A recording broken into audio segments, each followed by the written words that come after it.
오늘 하나님의 말씀은 마태복음 2장 1절부터의 말씀입니다. 마태복음 2장 1절부터 12절까지의 말씀 같이 봉독에 올립니다. 헤롯 왕 때 예수께서 유대 베들레헴에서 나심에 동방으로부터 박사들이 예루살렘에 이르러 말하되 유대인의 왕으로 나신 이가 어디 계시뇨? 우리가 동방에서 그의 별을 보고 그에게 경배하러 왔노라 하니 헤롯 왕과 온 예루살렘이 듣고 소동한지라. 왕이 모든 대제사장과 백성의 서기관들을 모아 그리스도가 어디서 나겠느냐 물으니 가로되 유대 베들레헴이오니 이는 선지자로 이렇게 기록된 바 또 유대 땅 베들레헴아 너는 유대 고을 중에 가장 작지 아니하도다. 내게서 한 다스리는 자가 나와서 내 백성 이스라엘의 목자가 되리라 하였음이니이다. 이에 헤롯이 가만히 박사들을 불러 별이 나타난 때를 자세히 묻고 베들레헴으로 보내며 이르되 가서 아기에 대하여 자세히 알아보고 찾거든 내게 구하여 나도 가서 그에게 경배하게 하라. 박사들이 왕의 말을 듣고 갈새 동방에서 보던 그 별이 문득 앞에서 인도하여 가다가 아기 있는 곳 위에 머물러 섰는지라. 저희가 별을 보고 가장 크게 기뻐하더라. 집에 들어가 아기와 그 모친 마리아에 함께 있는 것을 보고 엎드려 아기께 경배하고 보배압을 열어 황금과 유향과 모략을 예물로 드리니라. 꿈에 헤롯에게로 돌아가지 말라 지시함을 받아 다른 길로 고국에 돌아가니라. 아멘.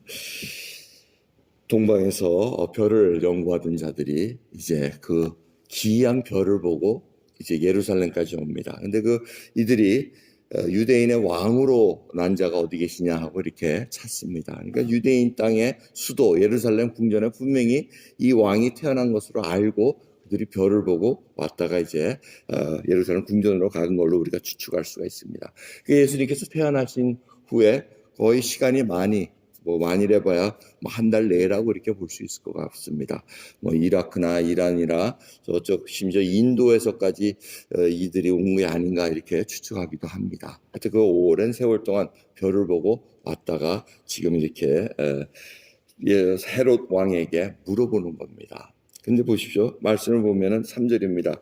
헤롯 왕과 온 예루살렘이 듣고 소동한지라. 이 난리가 났다는 겁니다. 어제 보신 것처럼 예수님께서 우리 삶에 들어오고 한 나라를 장악하시게 되면은 이게 뒤집어진다고 말씀드렸습니다.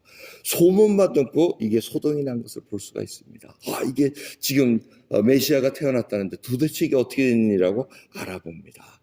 그리고는 말씀에 근거해서 미가서의 말씀을 인용해서 베들레헴에서 태어나십니다. 그게 다 기다리고 있었다는 겁니다. 다 알고 있었는데 정작 태어나셨음에도 불구하고 그들은 꿈쩍하지 않습니다.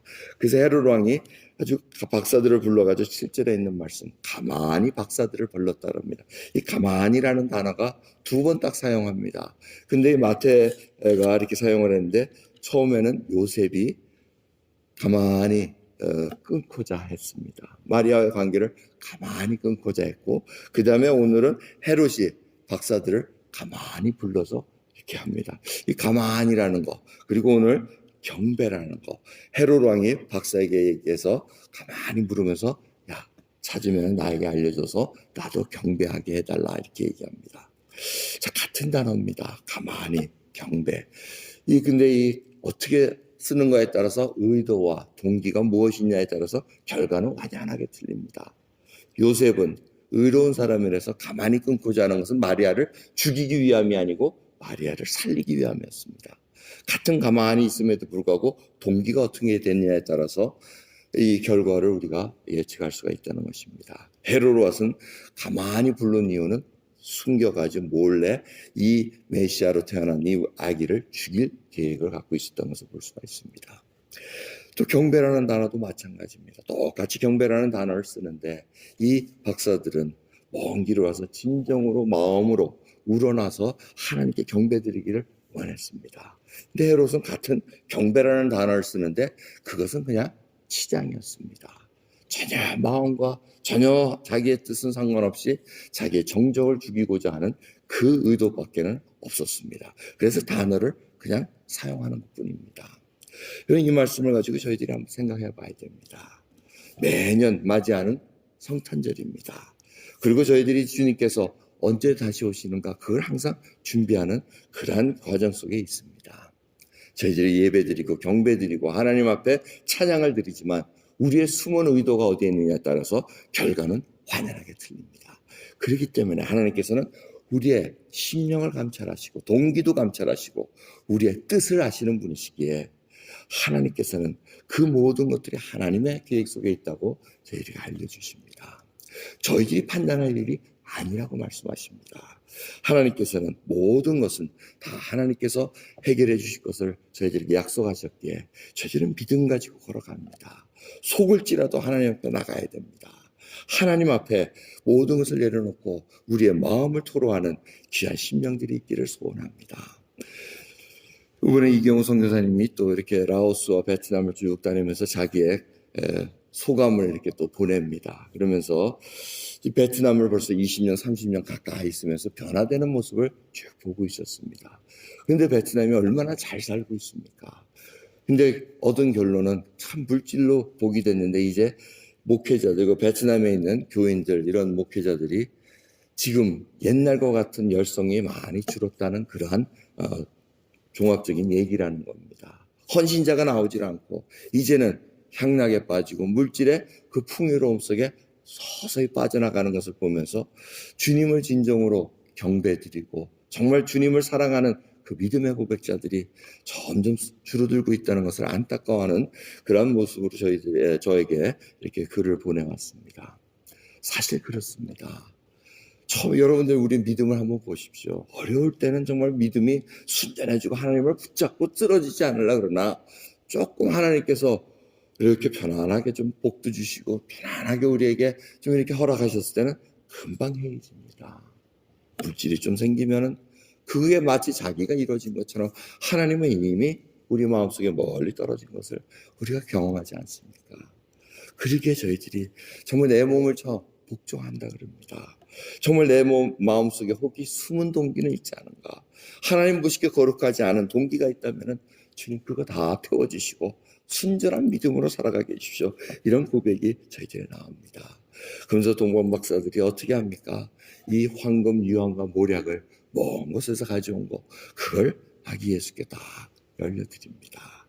오늘 이 자리에 귀하게 달려오신 우리 성도님들, 정말 저희들이 어떤 특별한 날이라서 이런 것이 아니라 매일같이 주님을 경배하는 그러한 시간이 되기를 소원합니다. 그리고 저희들이 있는 귀한 것들을 주님께 드리기를 원합니다.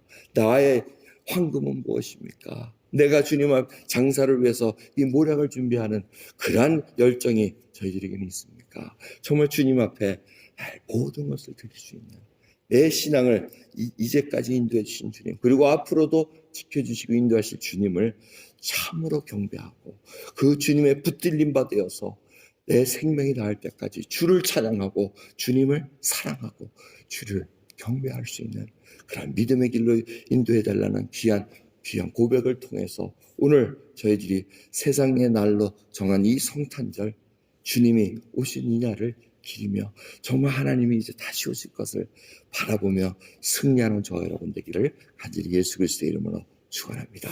기도하겠습니다. 하나님 감사합니다. 오늘 이 귀한 주님의 탄생의 소식을 저희들이 봅니다. 저희가 들었습니다. 저희 마음속에 새겨 듣습니다. 목자들과 동방에서 먼 온 이 박사들이 정말 주님 앞에 그러한가 달려오기도 하고 하나님 앞에 꿇어 엎드려 모든 것을 내어드리는 그런 말씀을 들으며 아버지 저희들의 신앙을 한번 비춰봅니다. 주여 저희들 정말 변질되지 않기를 원합니다. 순전한 믿음으로 예수 그리스도를 사랑하며 주님 앞에 나의 모든 것이 드러날지라도 부끄러워하지 않고 숨어 도망가는 것이 아니라 주님 앞에 꿇어 엎드릴 수밖에 없는 그러한 구원받은 죄인이라는 것을 다시 한번 깨닫게 해주시옵소서. 오늘도 저희가 어디로 가겠나이까? 주 앞에 저희를 들춰내 주시사 하나님 앞에 온전히 쓸 수 있는 구원받은 백성으로 붙들어 주옵소서. 감사드리며 우리 주 예수 그리스도의 이름으로 기도드렸나이다. 아멘. 오늘 하나님의 말씀은 마태복음 2장 1절부터의 말씀입니다. 마태복음 2장 1절부터 12절까지의 말씀 같이 봉독에 올립니다. 헤롯 왕 때 예수께서 유대 베들레헴에서 나심에 동방으로부터 박사들이 예루살렘에 이르러 말하되 유대인의 왕으로 나시니가 어디 계시뇨? 우리가 동방에서 그의 별을 보고 그에게 경배하러 왔노라 하니 헤롯 왕과 온 예루살렘이 듣고 소동한지라. 왕이 모든 대제사장과 백성의 서기관들을 모아 그리스도가 어디서 나겠느냐 물으니 가로되 유대 베들레헴이오니 이는 선지자로 이렇게 기록된 바 또 유대 땅 베들레헴아 너는 유대 고을 중에 가장 작지 아니하도다. 내게서 한 다스리는 자가 나와서 내 백성 이스라엘의 목자가 되리라 하였음이니이다. 이에 헤롯이 가만히 박사들을 불러 별이 나타난 때를 자세히 묻고 베들레헴으로 보내며 이르되 가서 아기에 대하여 자세히 알아보고 찾거든 내게 구하여 나도 가서 그에게 경배하게 하라. 박사들이 왕의 말을 듣고 갈새 동방에서 보던 그 별이 문득 앞에서 인도하여 가다가 아기 있는 곳 위에 머물러 섰는지라. 저희가 별을 보고 가장 크게 기뻐하더라.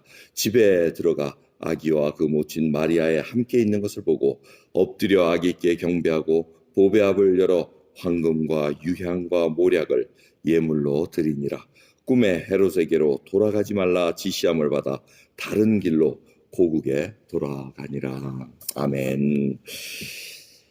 동방에서 별을 연구하던 자들이 이제 그 기이한 별을 보고 이제 예루살렘까지 옵니다. 근데 이들이 유대인의 왕으로 난 자가 어디 계시냐 하고 이렇게 찾습니다. 그러니까 유대인 땅의 수도 예루살렘 궁전에 분명히 이 왕이 태어난 것으로 알고 그들이 별을 보고 왔다가 이제 예루살렘 궁전으로 간 걸로 우리가 추측할 수가 있습니다. 예수님께서 태어나신 후에 거의 시간이 많이 해봐야 한 달 내라고 이렇게 볼 수 있을 것 같습니다.